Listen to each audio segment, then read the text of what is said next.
رب اشرح لي صدري ويسر لي أمري واحلل عقدة من لساني يفقهوا قولي رب زدني علما اللهم فقهنا في الدين سبحانك لا علم لنا إلا ما علمتنا إنك أنت العليم الحكيم رب يسر ولا تعسر وتمم بالخير وبك نستعين. اچھا آئے دیکھیں اللہ تعالیٰ نے فرمایا آیت نمبر 42 ہے اللہ یتوفی الانفس حین موتها واللتی لم تمت فی منامها فیمسک التی قضى علیها الموت ویرسل الاخرى الى اجل مسمى ان فی ذلک لآیات لقوم یتفکرون. اللہ تعالیٰ یتوفی وہ فوت کرتا ہے الانفس، وہی میں دیکھ لی میں نے پڑھایا ہوا ہے. قل اللہم کہہ دیجئے اللہم اے اللہ فاطر السماوات والارض، فاطر کا معنی ہے پیدا کرنے والا، ٹھیک، پیدا کرنے والا آسمانوں کو اور زمین کو، عالم الغیب غیب کو جاننے والا، والشہادتی اور حاضر کو، انتا تو ہی تحکم تو فیصلہ کرے گا. بچوں انتا کا معنی بھی تو ہے اور آگے تحکم میں تا کا معنی بھی تو ہے. جب یہ لفظ دو دفعہ آ جائے نا یعنی ایک ہی معنی جیسے ہوا بھی آ جاتا ہے اور ارحم بھی آ جاتا ہے یعنی وہی سب سے زیادہ اور وہی ہی ہے، تو بات میں ایک طرح کا مبالغہ آ جاتا ہے، ایک طرح سے تاکید کی جا رہی ہوتی ہے کہ وہ صرف اور صرف ایک ہی ذات ہے اور وہ وہی ہے جو یہ کام کرنے والا. تو یہاں پہ کیا ہے انت تحکم، تو ہی ہے، صرف تو ہی ہے جو فیصلہ کرنے والا، ٹھیک، انت تو ہی تحکم تو فیصلہ کرے گا بین عبادی کا اپنے بندوں کے درمیان فی ما کانو جس میں تھے وہ فی اس میں یختلفون وہ اختلاف کرتے. مطلب کیا ہے یہاں پہ کفار کو توحید کی دعوت دیتے ہوئے نبی صلی اللہ علیہ وسلم نے جو مشقتیں برداشت کی، ضد اناد ہٹ دھرمی کی وجہ سے نبی صلی اللہ علیہ وسلم جو تکلیفیں جو برداشت کی تھیں، تو اس پر آپ صلی اللہ علیہ وسلم کو تسلی دینے کے لیے حکم دیا گیا ہے کہ اللہ کے نبی صلی اللہ علیہ وسلم آپ یہ الفاظ کہیے. کیا الفاظ کہیے؟ اللہم فاطر السماوات والارض عالم الغیب والشہادہ، اے اللہ تو ہی زمین و آسمانوں کو پیدا کرنے والا ہے، تو غیب اور حاضر کو جاننے والا ہے، تو ہی بندوں کے درمیان فیصلہ کرے گا جس میں وہ اختلاف کرتے ہیں. مطلب کیا ہے بچوں یہاں پر ایک اور چیز بھی ہے، یہ نا کیا لیں کہ یہ دعا بھی بنتی ہے مسلم کی. نبی صلی اللہ علیہ وسلم جب رات کو اٹھتے تھے تو اپنی نماز کے افتتاح جیسے کہتے ہیں نا دعائے استفتاح ہم پڑھتے ہیں اللہم باعد بینی و بین خطایای، اس طرح نبی صلی اللہ علیہ وسلم تہجد میں ایک دعائے استفتاح پڑھا کرتے تھے. وہ پتہ ہے کیا ہے؟ ذرا غور سے سنیے گا. اللہم رب جبرائیل و میکائیل و اسرافیل فاطر السماوات والارض عالم الغیب والشہادت انت تحکم بین عبادک فیما کانوا فیہ یختلفون نہدنی لما اختلف فیہ من الحق بإذنک انک تہدی من تشاء الی صراط مستقیم. سمجھ آئی؟ نبی صلی اللہ علیہ وسلم کو اللہ تعالیٰ نے یہ الفاظ سکھائے، نبی صلی اللہ علیہ وسلم نے انہی الفاظ کے ساتھ مزید اللہ تعالیٰ کو مخاطب کیا اللہم رب جبرائیل و میکائیل و اسرافیل فاطر السماوات والارض. اور نبی صلی اللہ علیہ وسلم کو چونکہ دعا سکھائی گئی تھی تو نبی صلی اللہ علیہ وسلم نے اس کو کہاں رکھا؟ اپنی نماز کی استفتاح میں، اور تہجد میں دعا مانگا کرتے تھے اللہ تعالیٰ سے کہ اللہ یہ لوگ جس اختلاف میں پڑے ہوئے تو ہی ان میں فیصلہ کرنے والا ہے. پھر آگے کیا دعا مانگتے تھے؟ مجھے حق کی ان تمام باتوں میں اپنی عزت سے سیدھے راستے پر لگا دے جن میں اختلاف کیا گیا، یعنی جو لوگ اختلاف کر رہے ہیں مجھے ان لوگوں سے ہٹا کے اس راستے پر لگا دو جو صحیح راستہ ہے، کیونکہ تو ہی سیدھے راستے پر لگاتا ہے جسے چاہتا ہے. اس سے پتہ یہ بھی چلتا ہے جب ہمارے آس پاس بہت زیادہ اختلافات ہو چکے ہوں نا، معاملات شدت پکڑ چکے ہوں، معاملات خراب ہو چکے ہوں، تو پھر ہمیں کیا کرنا چاہیے؟ ہمیں دعا پڑھنی چاہیے کہ نہیں پڑھنی چاہیے؟ ایسے ہی ہے نا سم ٹائمز ہماری زندگی میں ایسے موڑ آتے ہیں، ایسی چیزیں آتی ہیں کہ ہمیں ہر جگہ ایسا لگتا ہے کہ بس اختلافات ہیں اور ہمیں خود کو سمجھ نہیں آ رہی ہوتی کہ ہم کس طرف رخ کریں. ٹھیک، تو اللہ رب العزت نے دعا سکھائی ہے، پھر کوشش کریں کہ دعا یاد کر لیں. اچھا پھر اسی طرح ایک دعا نبی صلی اللہ علیہ وسلم اور بھی مانگا کرتے تھے جو صبح و شام کے اذکار میں بھی آتی ہے اللہم فاطر السماوات والارض عالم الغیب والشہادت لا الہ الا انت رب کل شیء وملیک اعوذ بک من شر نفسی ومن شر شیطان وشرکہ وان اقترف علی نفسی سوءا او اجرہ الی مسلم. ٹھیک ہے نا، سمجھ آ گئی آپ کو؟ مطلب کیا ہے یہ بہت عمدہ کلمات ہیں اللہ تعالیٰ کو مخاطب کرنے کے لیے، اسپیشلی جب انسان اپنی حفاظت چاہ رہا ہے، اسپیشلی شیطان سے، اختلافات سے. ٹھیک ہو گیا؟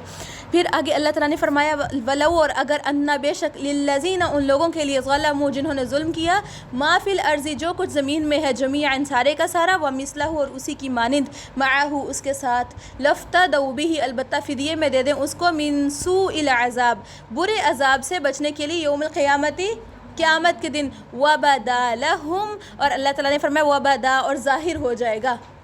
ٹھیک، وبدا لہم اور ظاہر ہو جائے گا لہم ان کے لیے من اللہ اللہ کی طرف سے ما جو لم نہیں یکون تھے وہ یحتسبون وہ گمان کرتے. یعنی یہاں پر بچوں ظلم کرنے والوں سے مراد مشرک ہیں. اللہ تعالیٰ نے فرمایا کہ جتنے بھی ظالم ہیں کل قیامت کے دن اگر زمین بھر سونا چاندی سارا کچھ دے کے فدیہ دے کے قیامت کے دن برے عذاب سے بچنا چاہیں گے تو وہ کچھ بھی ان سے ایکسیپٹ نہیں کیا جائے گا. آپ لوگوں کو اس بات کو تو ہم لوگ پہلے بھی کئی دفعہ پڑھ چکے ہیں. مل الارض و مل ما شئت من شیء بعد اس طرح کر کے کہ زمین اور جو کچھ بھی اس کے اندر موجود ہے اگر وہ سارا کچھ دے کے بھی اپنے آپ کو جہنم سے کی عذاب سے آگ سے کوئی بچانا چاہے گا تو کیا کوئی قبول کر لے گا اس دن؟ کچھ بھی نہیں. تو اللہ تعالیٰ نے فرمایا ان کے لیے اللہ کی طرف سے جو کچھ سامنے آ جائے گا جس کا وہ گمان بھی نہیں کیا کرتے تھے. ظاہری بات ہے ایک بندے نے سوچا بھی نہیں ہوگا. جو لوگ یہی نہیں سمجھتے کہ مرنے کے بعد دوبارہ زندہ کیا جائے گا جب ان کے اعضاء بھی بول بول کے گواہیاں دے رہے ہوں گے تو ان پر کیا گزرے گی؟ ٹھیک. تو اللہ تعالیٰ نے فرمایا ان کے سامنے وہ سب کچھ بھی آ جائے گا جن کے بارے میں انہوں نے گمان بھی نہیں کیا ہوگا.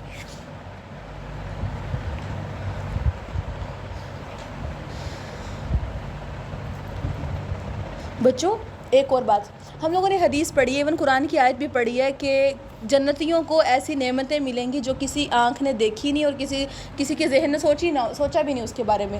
تو جہنم کے عذاب کیا خیال ہے وہی ملیں گے بس جو انسان امیجنیشن کر رہا ہوتا ہے. جہنم کی عذاب بھی اس طرح کے ملے گی کہ انسان نے سوچا بھی نہیں ہوگا کہ ایسے بھی اذیتیں دی جا سکتی ہیں.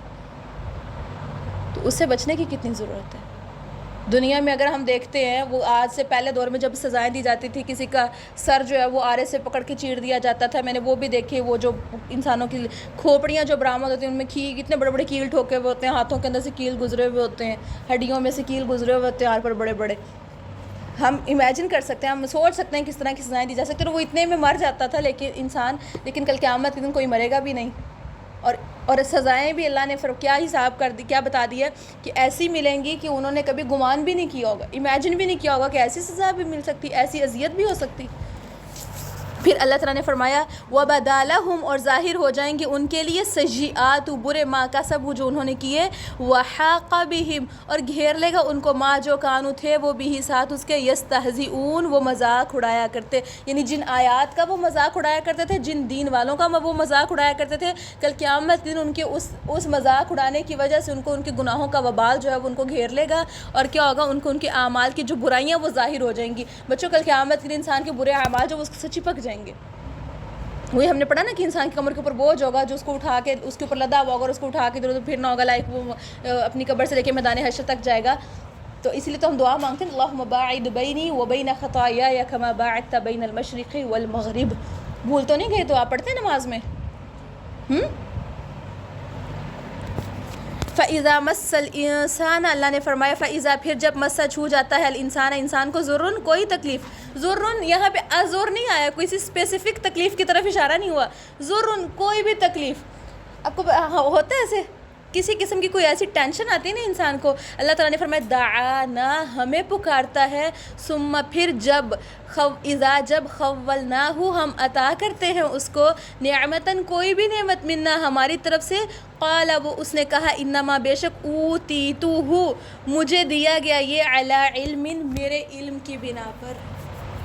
اللہ نے فرمایا جب ایک انسان تکلیف میں ہوتا ہے کسی قسم کی بھی تکلیف آتی ہے ہم پر تکلیف ہم کیا کرتے ہیں پھر سجدوں میں رو رہے ہوتے ہیں لمبی نمازیں پڑھ رہے ہوتے ہیں اللہ تعالیٰ سے چیزیں مانگ رہے ہوتے ہیں. ایسے ہی ہے کس قدر ہم اللہ سے اٹیچ ہوتے ہیں کس قدر دعائیں مانگتے ہیں کس قدر ہم روتے ہیں. ایسے ہی کس قدر پھر وہ تسبیحات بھی ہمارے ہاتھ میں آ جاتی ہیں. دن رات ہم اللہ کو پکار رہے ہوتے ہیں کوئی ایسا لمحہ نہیں ہوتا جب وہ ہمارے ذہن سے بات نکلتی ہو. لیکن اللہ تعالیٰ نے فرمایا جب ہم اس کو کوئی بھی نعمت دے دیتے ہیں وہ کیا کہتا ہے قال انما اوتیتہ علی علم کہتا ہے مجھے یہ نعمت میرے علم کی بنا پر ملی ہے. اس سے پہلے ہم نے کتنے ایسے عذاب پڑھ لیے ہیں جو صرف اس بات پہ آئے کہ اگلے بندے کو کچھ ملا تو اس نے کہا میرا کمال ہے.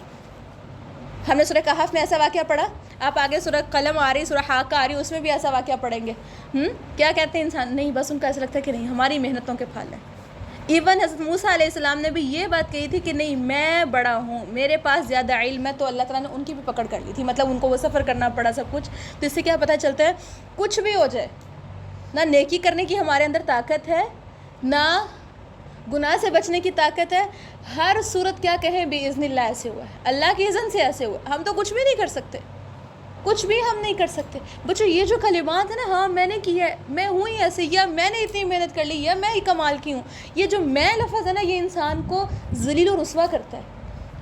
یہ بظاہر دیکھنے میں ایسا لگتا ہے کہ نہیں ہم بہت بڑی چیز ہیں، لیکن جب انسان اپنے آپ کو بہت بڑی چیز سمجھتا ہے نا تو اصل میں کیا ہوتا ہے، وہ 12 میں زیادہ ہوا بھر دی جائے تو کیا ہوتا ہے، پھٹ جاتا ہے۔ انسان بھی ایسے ہی، انسان جب پھولنا شروع ہوتا ہے نا تو بس اس کا اینڈ قریب ہوتا ہے۔ وہ ایک جانور بھی ہے جو وہ زہریلا پودا کھا لے نا تو وہ پھولتا ہے، وہ جب پھولتا ہے تو پھولنے کے بعد کیا ہوتا ہے، بس مر جاتا ہے۔ انسان بھی ایسے ہی، جو تکبر اور ریاکاری جو اس انسان کے اندر آتی ہے وہ ایک دفعہ پھولتا ہے، پھر پھولنے کے بعد کیا ہوتا ہے، اس کا اینڈ ہے۔ ہمیشہ ایک قرآن پڑھنے والے بندے کے اندر عاجزی ہوتی ہے، وہ یہ سمجھتا ہے کہ نہیں اسے صرف اور صرف اپنے گناہ ہی نظر آتے رہتے ہیں، آل ٹائم وہ ہمیشہ اپنے آپ کو اچھا بنانے کی کوششوں میں لگا رہتا ہے۔ وہ اپنا اپنے آپ کو ان لوگوں سے کمپیئر کرتا ہے جو بہت زیادہ دین والے ہیں، ہم تو کچھ بھی نہیں ہیں، وہ تو یہ بھی کریں، وہ تو یہ عبادت بھی کریں، وہ تو یہ بھی کریں، ہم تو کچھ بھی نہیں۔ نہ کہ وہ اس بے نمازی کے ساتھ یا مشرک کے ساتھ کمپیئر کر کے اپنے آپ کو بہت بڑی چیز سمجھ کے ان کو حقیر سمجھ رہے ہوتے ہیں۔ ٹھیک ہے، یہ بہت اہم ہے بچوں، آپ جس لیول پہ بائے کھڑو نا۔ اب دیکھیں یہ بات ہمیں یہ والی اسپیشلی جو چیزیں نا ہمیں قرآن کے شروع میں نہیں بتائی گئی، ہم جیسے جیسے قرآن کے اینڈ کی طرف جاتے ہیں نا، اب آپ لوگوں نے میری باتوں کو یاد رکھنا ہے، جیسے جیسے ہم قرآن کے اینڈ کی طرف جاتے ہیں نا شیطان ہمارے دل میں وسوسہ ڈالتا ہے، تم تو بہت بڑی چیز ہو، یہ سارے کے سارے غافل لوگ ہیں جنہوں نے قرآن ہی نہیں پڑھ کے دیکھا، یہ تو کہہ لیں کہ منحوس لوگ ہیں، اور یہ تو بڑے کہہ لیں کہ کسی کام کے لوگ نہیں ہیں، ہم بڑے اسپیشل ہیں، ہم نے قرآن پڑھ لیا، ہم نے تو ایسے کر لیا، اور ہم نے تو ایسے۔ نیکی کا الگ غرور ہے جو شیطان پیدا کرتا ہے۔ شیطان چاہے گا کہ یہ جو آپ نے اتنے سال محنت کی ہے، روز آنا جانا، روز لکھنا، ایک طویل محنت ہے، اور شیطان کا ہمیشہ ٹارگٹ یہ رہے گا کہ وہ آپ سے وہ نیکی ریموو کروا دے، ضائع کروا دے۔ اور وہ کیسے ریموو کروائے گا؟ نیت کو خراب کر کے۔ اور نیت کیسے؟ جب آپ نے یہ سوچ لیا میرا کمال ہے بھائی، میں نے اتنے سال محنت کی ہے، میں نے اتنا لکھا، اب مجھے کوئی درجہ نہ ملے، اب آخر یہ تو بنتا ہے۔ یہ جیسی آپ کے اندر سوچ آئے گی، اللہ نے فرمایا وہ کیا کہتا ہے، مجھے میرے علم کی بنا پر ملا، انسان زیرو ہو گیا۔ اللہ نے فرمایا بل ہی فتنہ، بلکہ وہ تو فتنہ ہے، وہ تو آزمائش ہے۔ فوراً جب بھی ایسا کوئی وسوسہ ہے کہ نہیں میں اچھی ہوں یا میں نے بہت کچھ کر لیا، فوراً سوچے نہیں، لا حول ولا قوت الا باللہ، نہ نیکی کرنے کی طاقت ہے، نہ گناہ سے بچنے کی ہمت ہے، بلکہ ایک کام شروع کرے، لا حول ولا قوت الا باللہ کی تسبیحات کیا کرے لازمی۔ میں آپ کو پہلے بھی بولا تھا کہ اپنے سرحانے اپنے آس پاس تسبیح رکھنی ہے ضرور، کم از کم رات کو لیٹ کے یا صبح فجر کے بعد تھوڑی دیر لیٹ کے نا اللہ تعالیٰ کے ساتھ ذکر کر کے بھی اللہ سے بات کر لیا کریں، یہ ضروری ہے۔ اس سے انسان اللہ کے قریب ہوتا ہے۔ اپنے آپ کو ریئلائز کرائیں کہ ہم کہاں پہ کھڑے ہیں، اپنے آپ سے باتیں کیا کریں، سوچا کریں کہ ہم کس لیول پہ آ گئے، کیا قرآن پڑھ کے کیا قرآن نے ہمیں چینج کیا ہے، یا ہم ویسے ہی ہیں جیسے ہم آج سے 2 سال پہلے 2.5 سال پہلے قرآن پڑھنے سے پہلے تھے، اور اب بھی جیسی نمازیں ہم پہلے پڑھتے تھے کیا اب بھی ہم ویسے ہی پڑھ رہے ہیں؟ اور اگر کسی کے اندر بہتری آئی ہے، اگر کوئی چینج ہوا ہے، تو پھر اس کو مزید چینج کرنے کی ضرورت ہے، مزید اچھا بننے کی ضرورت ہے۔ اسے اللہ تعالیٰ سے صبر بھی مانگنا ہے، استقامت مانگنی ہے۔ قرآن پڑھ کے بند کر کے رکھ دینا تو کوئی بڑا مارکا نہیں ہو جائے گا نا، قرآن کے ساتھ ہمیشہ کا ساتھ بنانا اپنا، کیونکہ یہ جو برکت والے لمحے ہیں، ایک ایک آیت ایسے ہے گویا کوئی جانور اور قیمتی اونٹنیاں لا کے اللہ کے راستے میں صدقہ کرے۔ ہم نے پڑھی تھی حدیث کہ کوئی جائے اور کتہان کی اونٹنی پکڑے اور جا کے اس کو لے آئے، تو جو بندہ جاتا ہے اور ایک آیت پڑھ کے آتا ہے، ایک آیت سیکھ کے آتا ہے، گویا وہ ایسے وہ ایک اونٹنی لے آیا بغیر کسی معاوضے کے۔ اس دور میں وہ اونٹنی جو بولا گیا تھا وہ سب سے قیمتی اونٹنی ہوتی تھی، تو آج کے دور میں مرسیڈیز کسی کو سکھانا وہ 100 سرخ اونٹوں کے برابر ہے، وہ 100 مرسیڈیز کے برابر ہے۔ آپ کی وجہ سے کوئی قرآن پڑھ گیا، آپ کی وجہ سے کوئی ہدایت کے راستے پہ آ گیا، اور اگر ہم خود پڑھ رہے ہیں ایک آیت کے بدلے میں تو جنت کے درجات بلند ہوتے ہیں، دوسرا کہ ایسے گویا ہم ایک اونٹنی لے کے جا رہے ہیں قیمتی، لائک ایک مرسیڈیز آپ کو مل رہی ہے، وہ ایسے اجر مل رہا ہوتا ہے اور ایسے رحمت اور برکتیں آتی ہیں زندگی میں۔ ٹھیک ہے، اللہ تعالیٰ نے فرمایا بل ہی فتنہ ولکن اکثرهم لا يعلمون، لیکن اکثریت علم نہیں رکھتی۔ آج کے سبق میں مین لیسن یہ ہے کہ ہمیں کبھی بھی یہ نہیں سمجھنا کہ میں بہت بڑی چیز ہوں، کسی کو حقیر نہیں سمجھنا علم کے معاملے میں، اپنی محنت کو بالکل نہیں اندر لے کے آنا کہ میری محنت کا نتیجہ۔ سمجھ آ رہی؟ اب کسان جتنی بھی محنت کر لے، بیج لگا سکتا ہے، پانی لگا سکتا ہے، پودے میں سے وہ بیج میں سے پودا کس نے اگانا ہے؟ اب وہ کسان کہیں میرا کمال ہے بھائی، میں راتیں جاگا ہوں، میں نے پانی چھڑکے ہیں، میں نے اتنا کچھ کیا، کیا ہوئے گا؟ محنت تو اس نے کرنی ہے، لیکن اصل میں اللہ کی رحمت ہے، وہ رب چاہتا تو کچھ بھی نہ ملتا۔ ٹھیک ہے، تو اپنے آپ کو ہمیں اس کسان کی جگہ پہ رکھ کے سوچنا ہے اور ایک شکر گزار بندے بننا ہے۔ ٹھیک. پھر اللہ تعالیٰ نے فرمایا قد تحقیق قالہا، اس نے یہ کہا تھا الذین ان لوگوں نے من قبلہم ان سے پہلے تھے فما اغنا عنہم فما تو نہ اغنا کام آیا عنہم ان سے ما کانوا یکسبون جو وہ کمایا کرتے تھے. بچوں یہ کفار مکہ اور قریش مکہ کا یہی عقیدہ تھا. ایون قارون نے بھی کیا کہا تھا، قارون کے پاس خزانے تھے، اللہ نے سارے خزانوں سمیت اس کو غرق کیا تھا. کیا کہا تھا اس نے انما اوتیتہ علی علم عندی، یہ تو مجھے میرے علم کی بنا پر ملے جو میں نے میرے پاس ہے. سمجھ آئی؟ اللہ نے قارون کو اس کے خزانوں سمیت دفنایا ہوا ہے، وہ آج بھی زمین میں دھنس رہا ہے. کیا وجہ کیا تھی؟ اس نے شرک کر لیا نا، اس نے اپنی محنت کو بڑی چیز سمجھ لیا. ٹھیک ہے. پھر فاصابہم تو پہنچی ان کو سیئات برائیاں ما جو کسب انہوں نے کمایا. اللہ تعالیٰ نے فرمایا ان کو ان کے برے اعمال کی وجہ سے بہت کچھ فیس کرنا پڑا. والذین اور وہ لوگ ظلموا جنہوں نے ظلم کیا من ہؤلاء ان میں سے سیصیبہم ان قریب پہنچے گا ان کو سیئات برا یا برائیاں ما کسبوا جو انہوں نے کمایا وما ہم بمعجزین اور نہیں وہ عاجز کرنے والے. نبی صلی اللہ علیہ وسلم سے پہلے کے لوگوں کا تذکرہ کرنے کے بعد فرمایا والذین ظلموا من ہؤلاء، اور فرمایا جن لوگوں نے ان میں سے بھی ظلم کیا ہے سیصیبہم سیئات ما کسبوا ان کو بھی ان کے برے اعمال کی وجہ سے سزائیں ملنے والی ہیں. سمجھ آ گئی؟ پہلے لوگوں کی بات کر دی گئی کہ پہلے لوگوں نے بھی ایسے ہی کہا تھا کہ ہمارا مال ہے، ہمارے پاس علم تھا اس لیے ہم ایسے اتنے اونچے درجے پہ ہیں. اللہ تعالیٰ نے فرمایا اب آج کے دور میں بھی جو یہ کام کر رہے ہیں انہیں اپنے آپ کو بڑی چیز سمجھ رہے ہیں اور یہ سمجھ رہے ہیں ہمارا کمال ہے. تو اللہ نے فرمایا سیصیبہم ان قریب پہنچے گا ان کو سیئات برائیاں ما کسبوا جو انہوں نے کمائی، یعنی ان کو بھی ان کے برے اعمال کا بدلہ ان قریب ملے گا. اور فرمایا وما ہم بمعجزین، وما اور نہیں ہم وہ بمعجزین عاجز کرنے والے.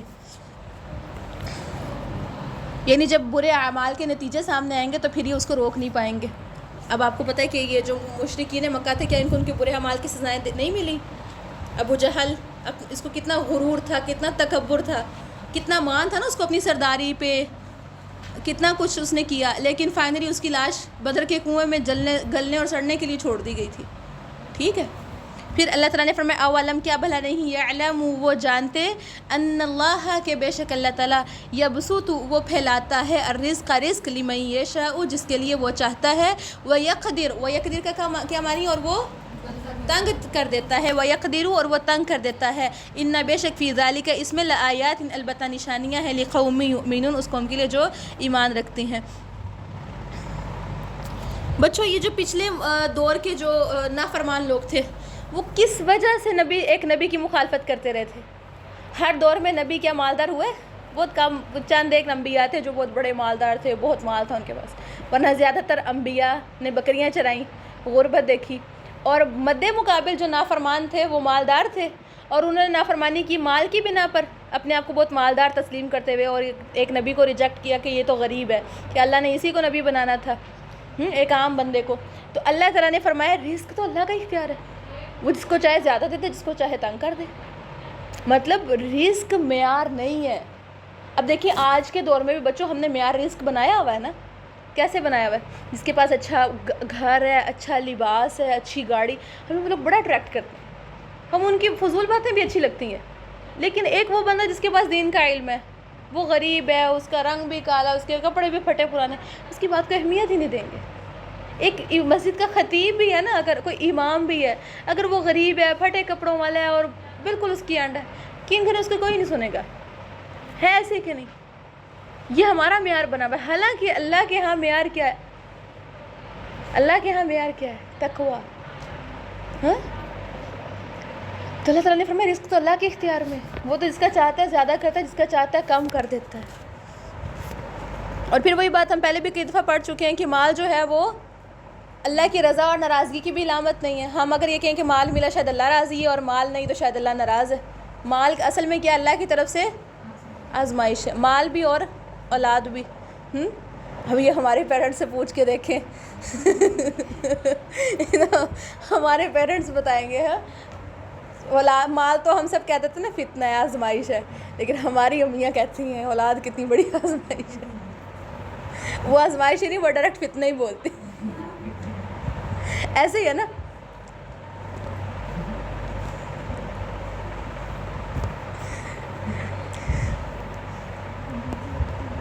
بچوں بہت پیاری آیت آگے اللہ تعالیٰ نے فرمایا قل یا عبادی الذین اسرفوا علی انفسہم لا تقنطوا من رحمت اللہ.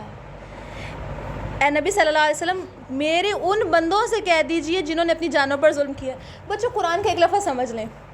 اللہ تعالیٰ جب کہتے ہیں نا یا عبادی اے میرے بندو، یا پھر جب اللہ تعالیٰ لفظ عبد استعمال کرتے ہیں نا، عبد کا معنی کون ہوتا ہے؟ غلام، بندہ. اللہ تعالیٰ نے فرمایا اللہ کے نبی صلی اللہ علیہ وسلم میرے ان بندوں سے کہیے جنہوں نے اپنی جانوں پہ بڑا ہی ظلم کر لیا. ظلم کا کیا مطلب ہے؟ گناہ. ظلم کا معنی شرک بھی ہے. سمجھ لیں ایک دفعہ بات کو، ظلم کا معنی شرک بھی ہے، ظلم کا معنی گناہ بھی. اگرچہ کسی نے چوری کیا، اگرچہ کسی نے زنا کیا، اگرچہ کسی نے کو قتل کر دیا، بڑے سے بڑا گناہ کر دیا، اللہ نے اس کو برا نہیں کہا. اللہ نے فرمایا یا عبادی الذین اسرفوا علی انفسہم. بچوں ہم گناہ کر لینا، یا پھر ہم اپنی ایک بات، ہم اپنی جو دل کی جو فیلنگز ہوتی ہیں، سم ٹائمز بڑے پریشان ہوتے ہیں، بڑے ڈپریسڈ ہوتے ہیں، ہم کسی سے اپنے دکھ شیئر کر رہے ہوتے ہیں.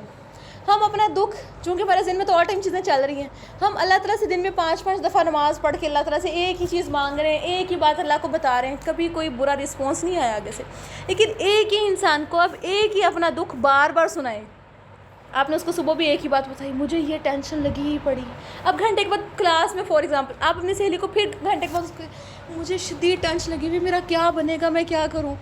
آپ اس کو آدھے گھنٹے بعد پھر یہی بات کہہ دیں، مجھے بڑی عجیب ٹینشن ہے، مجھے کوئی حل ہی بتا دو، مجھے کوئی سلوشن بتا دو. یہ آپ اس کو جب چوتھی دفعہ ایک ہی بات کہیں گے نا، کیا کرے گی آپ کے ساتھ؟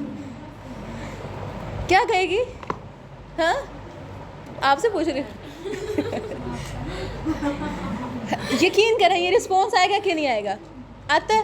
دوسری بات یہ، آپ کے اندر کوئی بری عادت ہے، سپوز کریں میرے یا آپ کے اندر کوئی بری عادت ہے. بری عادت اگلا بندہ ایک دفعہ دیکھے گا، وہ آپ کو روکے گا نہ کرو. دوسری دفعہ کریں گے آپ، خواہ وہ کوئی بھی چھوٹی سے چھوٹی بری حرکت ہے، آپ دوسری دفعہ کریں گے، تیسری دفعہ کریں گے، آپ چوتھی 5ویں دفعہ ایک ہی بری حرکت اگلے کے سامنے کریں گے اور اسے سوری کریں گے. کیا کرے گا وہ؟ کیا کرے گی آپ کی سہیلی؟ بتائیں مجھے کیا کرے گی؟ تمہارا تماشا ہی ہے، تم نے تو روز کا کام پکڑا ہوا ہے. اور وہ اگر وہ برائی تھوڑی زیادہ بڑی ہے، اگر وہ برائی تھوڑی زیادہ بڑی ہے، لائک کوئی ایسا گناہ ہے، کوئی ایسا خفیہ کام ہے جو واقعی برا ہے، اور وہ آپ کے دوستوں کو پتہ ہے، وہ آپ کو ایک دفعہ روک رہی، دوسری دفعہ روک رہی، ان کو برا لگ رہا ہے اور آپ نہیں روک رہے، تو کیا وہ آپ سے اپنی دوستی برقرار رکھیں گے؟ بتائیں مجھے. رکھیں گے کہ نہیں رکھیں گے؟ بتائیں مجھے. یقین کریں بلانا بھی بند کر دیں گے، دیکھنا بھی بند کر دیں گے، یہاں تک کہ وہ ٹائم آئے گا کہ وہ راستہ بھی چینج کریں گے آپ کو دیکھ. کیوں؟ آپ اگر سوری بھی کر لیں گے نا، آپ اسے سوری بول دیں گے، چھوڑ بھی دیں گے، ان کے ذہن سے وہ غلاظت نہیں جائے گی. آپ نے چھوڑ دیا سارا کچھ، آپ نے پاسٹ میں کوئی غلطی کی تھی، کسی کو پتہ، آپ نے کر دیا، آپ نے بھول گئے، آپ چھوڑ دیا سارا کچھ، لیکن ان کے ذہن سے کچھ نہیں گیا ہوگا، وہ آپ کو اسی طریقے سے برا سمجھیں گے. لیکن بچوں جو ہمارا رب ہے نا، جو ہمارا خالق ہے، جو ہمارا مالک ہے، جو ہمارا رازق ہے، ہم جتنے بھی گناہ کر لیں، بڑے سے بڑا گناہ کر لیں، حرام سے حرام کام کر لیں، کبیرہ گناہ کر لیں، لیکن اللہ نے ان کو پھر بھی اپنا بندہ کہا ہے. یا عبادی اے میرے بندو، جنہوں نے اپنے جانوں پر ظلم کر لیا ہوا ہے، جنہوں نے اپنی جانوں پر اسراف کر لیا. اسراف کا کیا مطلب ہے؟ لمٹس کراس کر دی ہوئی ہیں، اپنی جانوں پر ظلم کر کے لمٹس کراس کر دی ہوئی ہیں. لا تقنطوا من رحمت اللہ، اللہ کی رحمت سے مایوس نہ ہونا. جب ہمیں دنیا ریجیکٹ کرتی ہے نا، ہم کسی سے اپنی بات شیئر کرتے ہیں، اگلا ہمیں اچھا رسپانس نہیں دیتا، ہم کسی کو اپنا دکھ سنانے کی کوشش کرتے ہیں، ہماری بات نہیں سمجھتا. ہر انسان کی زندگی میں ایسا سٹیج ضرور آتا ہے. کچھ لوگوں کی لائف میں بھی تک آ چکا ہونا ہے اور کئی دفعہ آ چکا ہونا ہے. ہمیں نہ ہماری کوئی بات سمجھتا ہے، نہ کوئی ہمارے بارے میں کچھ اچھا سوچ رہا ہوتا ہے، ہر طرف سے ایسا لگتا ہے بس ریجیکشن ہی ہے. تو اللہ نے فرمایا، اور پھر ہمارے کچھ گناہ بھی، کچھ ہماری مسٹیکس بھی ایسی ہوتی ہیں، تو اللہ تعالیٰ نے فرمایا لا تقنطوا من رحمت اللہ، میری رحمت سے، اللہ کی رحمت سے مایوس نہ ہونا. اللہ نے اس کو پھر بھی اپنا بندہ کہا ہے. شرط کیا ہے؟ اپنے گناہ کا اعتراف کر کے اپنے رب کے سامنے ہاتھ اٹھانا ہے. اللہ تعالیٰ نے فرمایا ان اللہ یغفر الذنوب جمیعا، وہ سارے کے سارے گناہوں کو معاف کر دے گا. وہ رب تمہیں احساس نہیں دلائے گا تمہیں اب سوجھ گئی، اب تم پردہ کرنے لگی ہو، اب تمہیں دیکھا دکھ آیا، اب تم بڑی بن گئی ہو، ہاں اب تم ایسے کرو گی، اب تم، وہ رب کبھی بھی آپ کو نہیں یہ بات یاد کرائے گا کہ تم ایسی تھی یا تم ایسی تھی. وہ جیسے ایک سم ٹائمز یاد رکھیے گا، ایک ماں بھی ہے نا، آپ اس کو اپنا دکھ سنا رہے ہیں اور آپ نے اسے سوری کر لی یا اس کو آپ گناہوں کا پتہ چل گیا، وہ آپ کی سوری کو ایکسیپٹ ضرور کر لے گی، وہ آپ کو سوئے ہوئے کو اٹھا کے کھانا ضرور دے گی، لیکن اس کے دل میں جو محبت پہلے تھی نا وہ دوبارہ پیدا نہیں کر پائیں گے. وہ آپ کو بات بات پہ اذیت ضرور دے جائے گی ماں بھی. ہوتا ہے ایسے کہ نہیں ہوتا؟ یقین مجھے ایمانداری سے بتائیں. ایک دفعہ چھوڑ دیں لکھنا، ایک دفعہ میری بات سمجھ لیں. ہوگا ایسے کہ نہیں ہوگا؟ ریئلائز کرائیں گا نا، ایک والدین بھی ریئلائز کرا جائیں گے آپ کو کہ تم نے تو یہ کام کیا تھا، آپ نے کوئی غلطی کی ہوگی، 10 سال بھی گزر جائیں گے نا، اچھا کرتے رہیں گے، وہ 10 سال بعد بھی آپ کو ریئلائز کرا دیں گے، دیکھ لو تم تو ایسی تھی، لیکن ہم نے تمہیں رکھا ہوا تھا، یہ لائک ایسے، یہ سب کچھ کہہ دیں گے کہ نہیں کہہ دیں گے. لیکن بچوں جب ہم اپنے رب کے ساتھ جڑ جاتے ہیں نا، تو وہ رب ہمیں کبھی بھی ریئلائز نہیں کراتا کہ تم ایسی تھی، تم نے ایسے کیا تھا، یا تم یہ تھی اور تم وہ تھی. وہ رب اپنے بندوں کو ایسے تھامتا ہے، ایسے پکڑ لیتا ہے. پھر وہ رب کہہ لیں کہ اللہ تعالیٰ نے فرمایا نا کہ اس نے رحمت کے 100 حصے کیے، 99 حصے اپنے پاس رکھے ہوئے. وہ ایک حصہ اپنے پاس رکھا ہے جس کی بنا پر ایک ماں اپنے بیٹا چور بھی ہوگا نا، بیٹا قاتل بھی ہوگا، تو ماں اس کو روٹی ضرور دے دے گی کہ نہیں یہ باہر کہاں دھکے کھائے گا.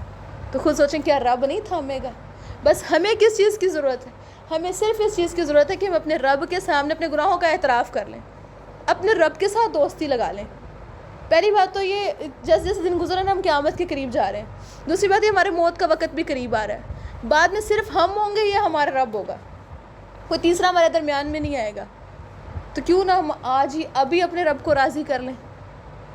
ہم نے اب تک اپنے رب کو ناراض ہی تو کیا ہے، کیا نہیں کیا؟ کس حد تک ناراض کیا ہم نے اس رب کو؟ وہ رب ہے. یقین کریں رب کے ساتھ جڑ کے رب کی خاطر، اپنے رب کی خاطر فرائض پورے کرنے لگ جائیں، رب کی خاطر پردہ شروع کر دیں، پھر وہ رب ہے جو لوگوں کے دلوں میں محبتیں ڈالنے والا ہے. وہ رب ہے. اللہ تعالیٰ نے کیا فرمایا؟ تم اگر زمین بھر بھی سونا خرچ کر دیتے تم ان مشرکین کے دل میں محبت نہیں ڈال سکتے تھے، لیکن اللہ نے محبت ڈالی ہے. اللہ نے کیسی محبت پھر حضرت عمر کے دل میں ڈالی تھی. وہی عمر رضی اللہ تعالیٰ عنہ تھے جو کسی کو کعبے کی طرف دیکھنے نہیں دیتے تھے، اور پھر وہی کہتے ہیں آج کعبے میں نماز پڑھ کے دیکھتے ہیں، روک کے دکھائے کوئی. یہ کیا محبت تھی نا جو اللہ نے ڈالی ہے.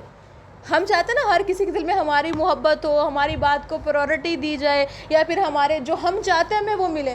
تو بچوں اللہ نے ایک دروازہ کھولا ہوا ہے ہمارے لیے. یہ دروازہ کھلا ہے تب تک جب تک موت کا فرشتہ نہیں آتا. اور وہ کیا ہے؟ اے میرے وہ بندو جو اپنی جانوں پر اسراف کر چکے ہو، لمٹس کراس کر چکے ہو، اللہ کی رحمت سے مایوس نہ ہونا. وہ ان اللہ یغفر الذنوب جمیعا، وہ تمہارے سارے کے سارے گناہوں کو معاف کر دے گا. انہ هو الغفور الرحیم، وہ بڑا ہی بخشنے والا، بڑا ہی رحم کرنے والا. وہ تمہیں ریئلائز نہیں کرائے گا، وہ تمہارے سارے گناہوں کو معاف بھی کرے گا اور تم پر رحم بھی کرے گا. رحم کیا ہے؟ وہ تمہاری غلطیوں کو ڈھانپ کے تمہیں مزید اور مزید اور مزید دے دے گا. تو میری یہ دیکھیں یہی تو رحم ہے. کیا ایک انسان دوسرے انسان کے معاملے میں آل ٹائم رحیم ہے؟ میں پہلے بھی کئی دفعہ بتا چکی ہوں. ہم اپنے والدین کے بارے میں کہہ رہے ہوتے ہیں میرے والدین بڑے پیار کرنے والے ہیں، بڑا رحم کرنے والے ہیں، بڑے مہربان سے ہیں، بڑے نرم دل ہیں. کیا وہ آل ٹائم رحم دل ہیں آپ کے معاملے میں؟ کیا وہ آل ٹائم مہربان ہیں ہمارے معاملے میں؟ وہ بہت کرتے ہیں ہمارے لیے، آل ٹائم محنتیں کرتے ہیں، لیکن اس کے باوجود بھی وہ ہر وقت ہمارے حق میں ویسے نہیں ہوتے جیسے ہم ڈیزرو کر رہے ہوتے ہیں یا جیسے ہم چاہ رہے ہوتے ہیں. کبھی ان کو غصہ آیا ہوا ہوتا ہے، کبھی وہ اپنی ٹینشن میں ہوتا ہے، لیکن ہمارا رب جب بھی ہم اپنے رب کو پکارتے ہیں وہ الغفور بھی اس ٹائم ہے اور وہ الرحیم بھی ہے. وہ آل ٹائم الرحیم ہے. وہ اپنے رحم کا دروازہ کبھی بھی بند نہیں کرتا. ہمیں ہاتھ اٹھا کے اپنے رب سے باتیں کرنی ہیں بس. ہمیں اپنے ہاتھ اٹھا کے اللہ کے قریب ہونا بس. ہمیں اپنی اصلاح کی کوشش کرنی ہے بس. یوں کریں، ایک کام پھر سے کہوں گی، 2 رکعت نفل پڑھیں مغرب سے پہلے یا مغرب کی نماز کے فوراً بعد، جسے صلاۃ التوبہ کہا جاتا ہے.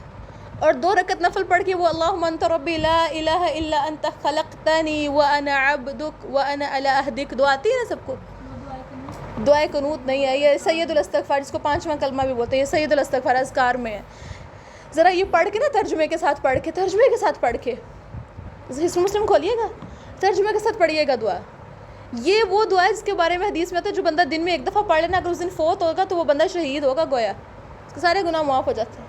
کو دعا کو نا ذرا ترجمے کے ساتھ پڑھ کے آج اپنے گناہوں کا اعتراف کر لینا ہمیں اللہ کے سامنے، اور ہمیں اپنی آئندہ کے لیے اللہ سے وعدہ کرنا، اللہ سے دعائیں مانگنی کہ اللہ، اب دیکھیں قرآن کے اینڈ پہ آ کے اللہ ہمیں یہ باتیں کہہ رہے ہیں، مطلب کیا ہے؟ اب ہم مینٹلی طور پہ اتنا کچھ اس حد تک آ چکے ہیں کہ ہم اپنے رب کی خاطر بہت چیزوں کو چھوڑ کے، ہم اپنے رب کی رضا کی خاطر بہت کچھ چھوڑ کے اپنے رب کی جنت اور اس کی رضا حاصل کر سکتے ہیں۔ اس لیے اللہ تعالیٰ نے فرمایا کہ تم مایوس نہ ہونا۔ اب ہماری زندگی میں ایسے سٹیج آتے ہیں، مایوس ہو جاتے ہیں، بس اب کچھ نہیں بننا۔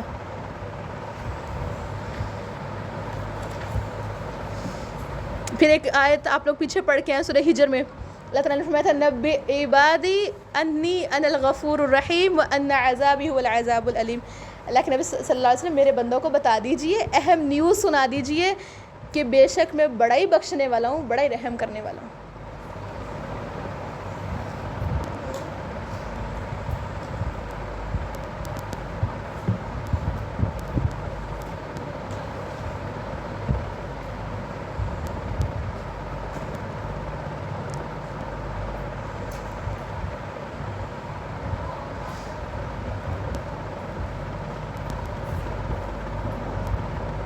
ایک بات ہے، میں جب بھی پڑھتی ہوں نا آیت، لفظ پڑھتی ہوں یا عبادی، یہ ایسا لفظ ہے جو کہہ لیں کہ ایک انسان کے دل کو لگتا ہے جا کے کہ ہم گناہ کر کے، ہم کیچڑ کے اندر گندے ہو کے بھی، غلاظت سے بھر کے بھی اگر اللہ کے سامنے جا رہے ہیں نا، تو اللہ ہمیں پھر بھی اپنا ہی بندہ کہہ رہا ہے۔ ایک سم ٹائمز فیملیز میں کیا ہوتا ہے، ایک لڑکے نے قتل بھی کر دی ہے، زمین بھی ہتھیا لی، یا پھر وہ شرابیں پینے لگ پڑا، یا وہ چوریاں کر کے گھر آ جائے، تو باپ کیا کرتا ہے؟ اسے جوتے مار کے گھر سے باہر نکال دیتا ہے، اسے زمین سے آگ کر دیتا ہے، جائیداد سے آگ کر دیا جاتا ہے، نکال دیا جاتا ہے باہر۔ کتنی آپ نے ایسے مرد دیکھے ہیں جو بزرگ ہو کے بھی سڑکوں پہ پڑے ہیں کیونکہ ان کو گھر والوں نے ایکسیپٹ نہیں کیا تھا۔ یا بیٹی بھی اگر کوئی غلط حرکت کرے اور واپس آ جائے کچھ سالوں کے بعد، تو کیا والدین اس کو رکھتے ہیں؟ پھر بہت سے ایسے کیسز دیکھے ہیں۔ لیکن وہ رب ہے نا، جو جتنے بھی گندے ہو کے اس رب کے سامنے ہاتھ اٹھا لیں گے نا، وہ رب پکڑ لیتا ہے، وہ رب تھام لیتا ہے، بلکہ وہ رب ایسے خوش ہوتا ہے۔ وہ ہم نے حدیث پڑھی تھی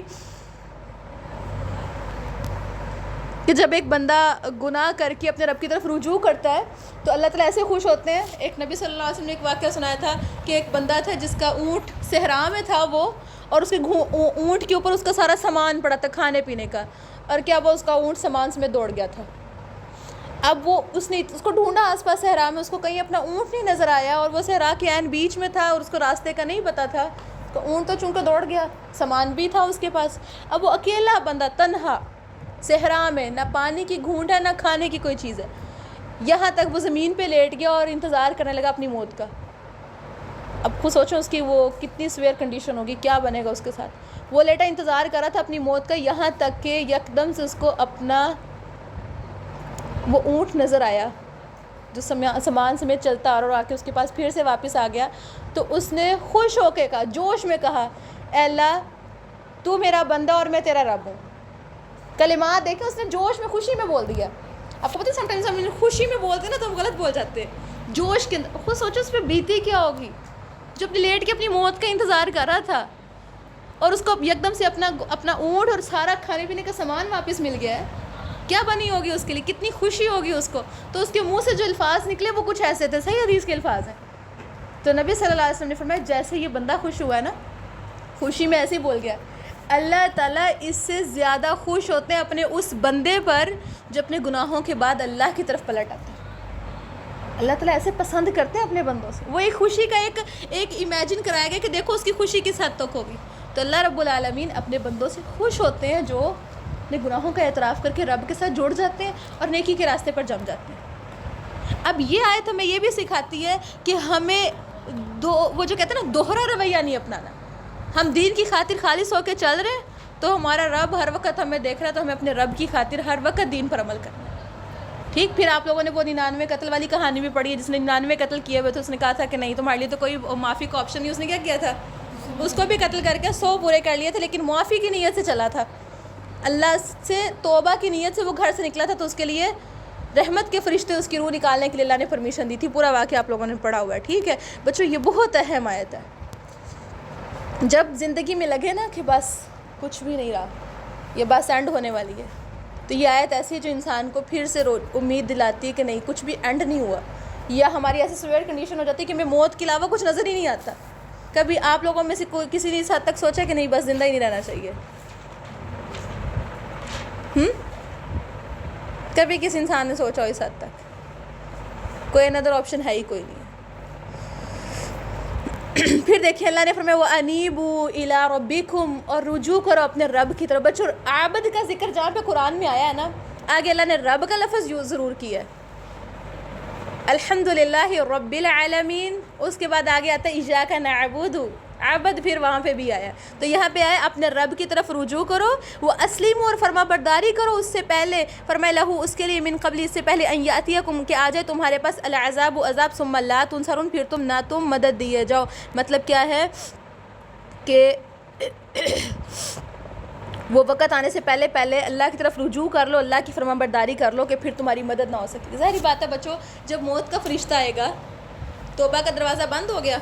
ایک تو توبہ کا دروازہ بند ہو گیا، دوسری بات یہ ایک بندہ جس کی روح نکل رہی ہے، پاس بہن کھڑی ہے، پاس ماں کھڑی ہوتی ہے، پاس بچے کھڑے ہوتے ہیں، کیا فرشتوں کو کوئی روک سکتا ہے؟ کیا اس کی روح کو کوئی قبض کرنے سے روک سکتا ہے؟ کیا کوئی اس کی کیفیت سمجھ سکتا ہے کہ اس کے ساتھ کیا بیت رہی؟ پھر جب قبر میں رکھ آتے ہیں اس ٹائم کوئی مدد کر سکتا ہے کسی کی؟ تو اللہ تعالیٰ نے فرمایا اس وقت سے پہلے فرما برداری اختیار کر لو جس میں تمہاری کوئی مدد ہی نہیں کر سکے گا، چاہ کر بھی نہیں مدد کر سکتے.